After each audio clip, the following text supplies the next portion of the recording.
అరవింద్ గారు క్లోజ్ చేసే ముందు ఒక ర్యాపిడ్ ఫైర్, వీటికి ఎస్ఆర్ నో చెప్పచ్చు లేక ఏఆర్బి అని చెప్పచ్చు. మీ రాజకీయ గురువు ఎవరు? ధర్మపురి శ్రీనివాస్ గారా మీ ఫాదరా, లేకపోతే నరేంద్ర మోదీ గారా?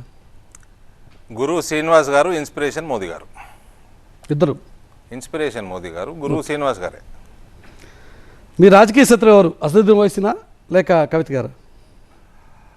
నో ఇండివిజువల్ ఎవరు శత్రువులు కాదు. మాకు అపోనెంట్ పార్టీస్ని ఓడించడం మా కర్తవ్యం. సో అపోజిషన్లో ఎవరున్నా మేము శత్రువులు అనకూడదు, అపోనెంట్స్ అనండి. అంటే కవిత గారిని కావచ్చు, ఓవైసీ గారిని కావచ్చు, పర్సనల్ గా టార్గెట్ చేస్తున్నటువంటి వ్యవహారాలు. నేను ఇప్పుడు కవిత గారిని మీ ఇంటర్వ్యూలో నాకు కవిత గుర్తుకొచ్చింది 6 నెలలు అయింది. ఓకే, బండి సంజయ్ గారిని తొలగించడానికి కారణం ఏమని మీరు అనుకుంటున్నారు? ఒకటి ఈటల రాజేంద్ర గారా, లేక బండి సంజయ్ గారి స్వయం కృతాపరాధమా? టర్మ్ అయిపోయిందండి, తీసేసారు sir.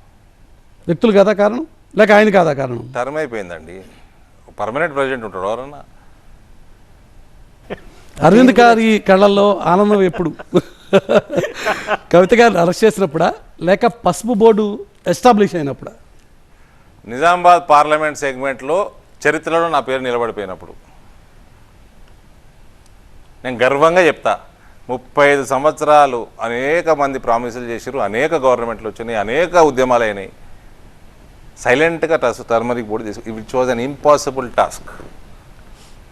It was an impossible task. ఆంధ్రప్రదేశ్కి సంబంధించి మన పొరుగు రాష్ట్రం ఇప్పుడు జరుగుతున్నటువంటి ఈ ఎలక్షన్స్లో, మనతో పాటు జరుగుతున్న ఎలక్షన్స్లో సీఎంగా ఎవరు వచ్చేటువంటి ఆస్కారం ఉందని మీరు అనుకుంటున్నారు? జగన్, చంద్రబాబు నాయుడు? అది నేను ఆంధ్ర ఓటర్ని కూడా కాదు.